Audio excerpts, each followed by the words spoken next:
Terima kasih. Assalamualaikum warahmatullahi wabarakatuh. Alhamdulillah, wasyukurillah. Yang saya hormati Ketua Pimpinan Pusat Muhammadiyah, Dr. Agus Taufik, Sekretaris Mas Agung, kemudian Prof. Samsul dan Mas Miftah, serta teman-teman semuanya. Kalau ditanya lebih baik sholat Idul Adha-nya di mana ya? Nah, jawabannya yang pertama ya tentu saja kalau bisa di rumah. Kenapa? Karena kondisinya masih belum aman. Itu yang pertama. Tetapi tentu saja tanpa mengurangi rasa hormat kepada Bapak dan Ibu semuanya yang ingin sekali untuk sholat Idul Adha, maka tetap harus mengikuti protokol. Nah, diantaranya adalah mengikuti protokol yang kemarin sudah disampaikan, seperti sholat sholat Jumat ya, dan sholat Idul Fitri, yaitu ya mesti pendek, ya, harus mengikuti protokol. Kemudian yang kedua adalah mengikuti petunjuk dari majelis tarjih soal tata caranya, dan seandainya memang tetap akan dilakukan sholat Idul Adha, maka benar-benar diminta untuk di tempat yang jumlahnya tidak banyak. Kalau biasanya pemerintah menerapkan maksimum 30 ya, kalau memang sekali lagi daerahnya di zona hijau.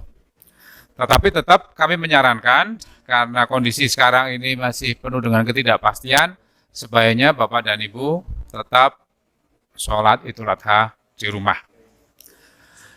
Dan juga takbir, dan mohon tidak mudik juga. Takbir dilaksanakan di rumah, dan buat Bapak dan Ibu semuanya, usahakan tetap tinggal di rumah dan tidak mudik kemana-mana.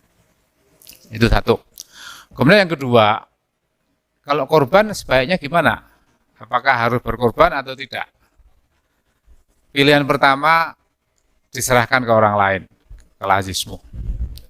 Pilihan kedua, seandainya betul-betul harus melakukan korban dan di tempat, maka yang pertama yang harus disadari, dimanapun Anda menyelenggarakan penyembelihan, maka harus ada pembatasan. Artinya apa?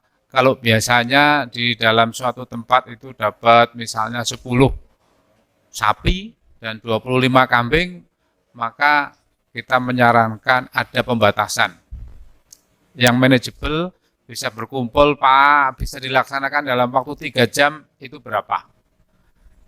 Sehingga tadi seperti yang disampaikan oleh Prof. Samsul, mengurangi kerumunan.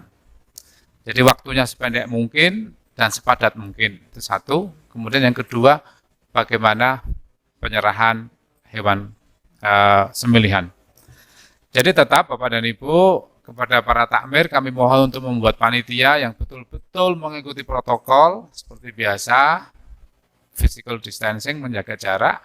Kemudian yang kedua adalah memakai masker, ya, dan kemudian disiapkan alat cuci tangan dan hand sanitizer. Sekali lagi, concern utamanya adalah jumlah kerumunan yang sedikit. Kemudian yang kedua, waktu, durasi pelaksanaan itu sependek mungkin. Ini menurut kami yang seandainya memang harus dilaksanakan penyembelihan hewan kurban. Pilihan yang lain adalah tentu saja ke RPH, tetapi kami juga sadar RPH juga pasti akan penuh, ya, pasti pertanyaannya akan seperti itu. Nah, sisanya adalah yang paling penting persiapan alat APD, ya, kaos tangan misalnya, ya, hand sanitizer-nya mesti disiapin, sabunnya mesti cukup, masker dan face shield, supaya benar-benar dipersiapkan seandainya Bapak dan Ibu ingin melakukan penyembelihan hewan kurban. Yang terakhir adalah dari sisi pembagian. Kita menyarankan sekali lagi disampaikan kepada yang berhak, tidak dengan mengumpulkan massa. Ini penting sekali. Bapak dan Ibu, protokol ini menjadi satu catatan penting yang harus betul-betul ditaati oleh kita semuanya. Karena sekali lagi kami tidak ingin sholat Idul Adha dan juga proses penyembelihan hewan kurban itu menjadi klaster penyebaran COVID-19. Saya kira itu yang paling kritikal yang ingin saya sampaikan. Mudah-mudahan sekali lagi kita bisa melaksanakan sholat Idul Adha seperti yang disarankan sebaiknya di rumah. Kemudian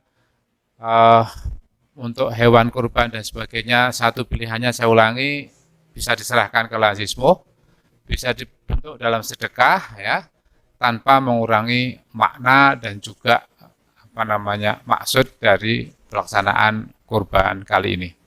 Saya kira itu saja Bapak dan Ibu, sisanya semuanya sudah ada di sini sehingga bisa dibaca dan dipahami secara lebih jelas. Terima kasih, kurang lebihnya mohon maaf. Wassalamualaikum warahmatullahi wabarakatuh.